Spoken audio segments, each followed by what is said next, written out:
Here's a very interesting little note from Joel Skousen on overviewing what is a libertarian versus a conservative, with emphasis on enforcing penalties for negative consequences of free actions.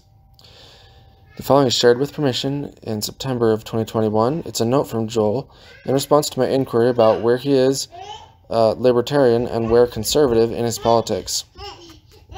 He says, "I'm a proud libertarian on almost all issues when carefully defined. Okay. My solutions are not, however, in line with the Libertarian Party. For example, I am anti-abortion, under the libertarian principle that a person can walk away from the consequences of their free choices. People are free to have sex with anyone they want, but neither the man or woman is free to walk away from the consequence of pregnancy. When they create new independent life at conception, they can't violate the fetus's life. While I believe people are free to take drugs, drink alcohol, they're not free to walk away from the consequences if under the influence they violate others' rights. I would propose enhanced penalties for damage or death to others under the influence of alcohol or drugs, sufficient to become a heavy deterrent.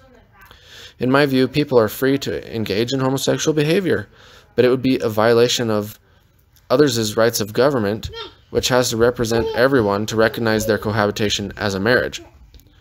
Government's only role in defining marriage is to make sure children, as a product of marriage, are cared for by the parents.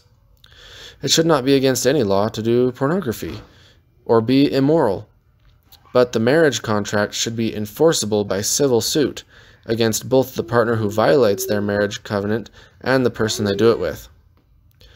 Sending pornography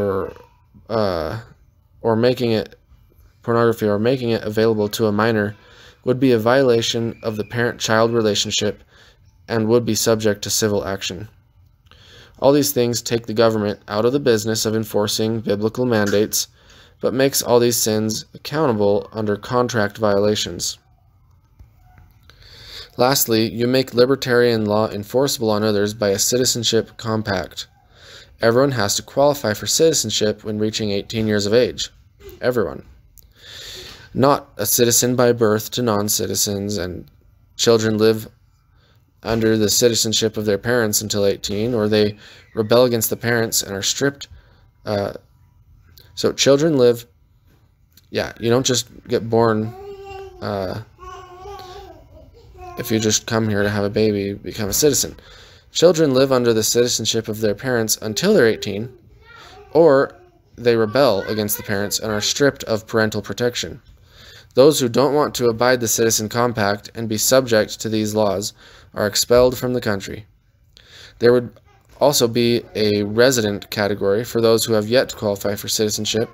They would still be required to obey all the laws and pay taxes, but wouldn't be able to own title to property until qualified for citizenship.